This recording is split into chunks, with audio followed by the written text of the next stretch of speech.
we started watching the Star Wars movies with a group of people who have never seen Star Wars, and also they're from countries where Star Wars is not really like this popular, culturally ubiquitous presence where like everyone in America, even if you have never seen the movies, you have a pretty strong familiarity with the characters and the themes and the general plot.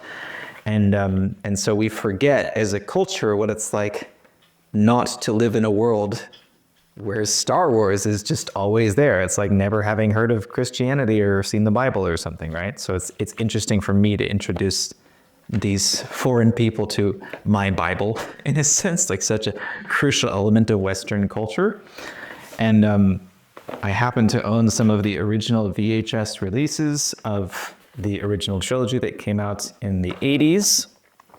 And someone asked me, so are we going to watch these? Do you have a VCR to watch these on? I said, well, I mean, actually I do, yes, but the quality is so shitty compared to the modern digital versions of the movies that have been remastered and prepared for modern cinema that really these just exist for nostalgia. Like that I, as a child and growing up in the 90s, I was born in 1988, I'm 36 now, I'm a millennial. You know, I can pop this in the VCR and watch it and just say, oh yeah, remember what it was like to be a kid in the 90s and this is how we watched movies. Even though objectively the quality is just super shitty. It was just the best we had at the time, and it was like real and amazing to us. And someday when I have kids, and maybe the state of movies is like basically virtual reality or something we can't imagine even with our modern high definition, you know, present state of digital movies, I will show them these kinds of things and say, yeah, this is how we used to watch movies. This is what a movie was to us, and it will seem so primitive and quaint to them. Show them. And I mean, I look at that art, you don't see art like that on movies anymore. It's so retro and embellished and poetic, and people cared back then, you know, like. As the rebels prepare to attack the Emperor's awesome new Death Star, Han Solo remains imprisoned. Luke Skywalker rescues his friends, but he will not be a true Jedi Knight until he defeats Darth Vader, who has sworn to win him over to the dark side of the Force. Oh, spoilers, you're not supposed to know that. That's the ending of the story.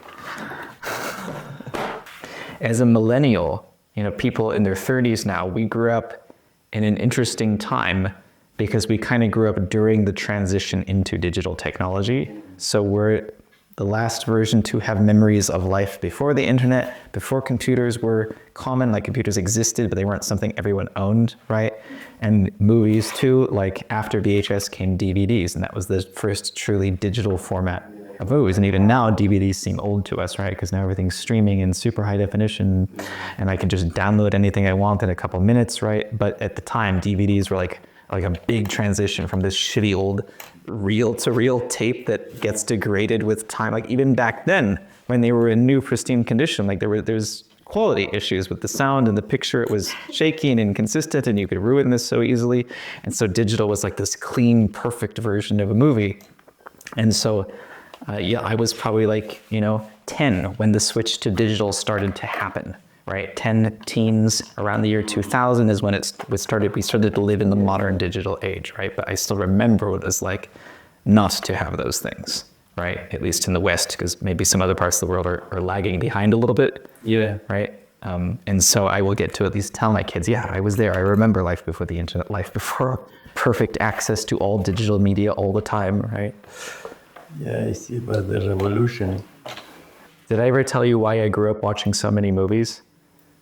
There's a specific reason why. I mean, a lot of kids in the West watched a lot of movies. It was like, recreation to rent a movie or go see movies. But I watched a lot more than most people because my father's job when I was growing up was managing a bunch of Blockbuster video rental stores, which during the 90s was like this huge franchise. Like every Friday, people would go rent movies and return them on Monday. And yeah, you have those in Iran. Yeah, okay, that's surprising. Not now, but before. Okay. Yeah, and so part of my father's job is he would get screening tapes, so they called them demo tapes, early releases of new VHS tapes before they were available to the public. So we would see movies like a month before they came out on video, and my father would watch them and say, oh yeah, we need 10 copies of those in every store. So I grew up around a lot of movies. Yeah, when you tell this, I remember it was some people had these devices for this. What was the name? They're VHS tapes. It's a VCR player. Yeah. And some people bought the new one for DVD. And you could go to that shop and the guy asked like, okay, do you want Star Wars? Which one, DVD or this one? Yeah. And yeah. Yeah, there was a time when both formats were in active use. You needed both a VHS player and a DVD player. And then, yeah.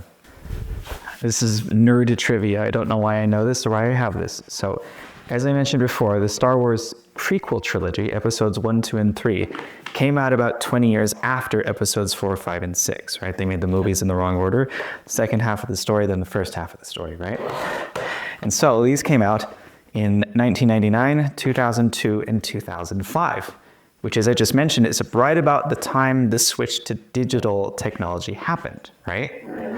Around the early 2000s is when people stopped watching VHS tapes and started watching exclusively DVDs, which means that episode 3, which was the last one to come out in 2005, is actually one of the last movies released on VHS.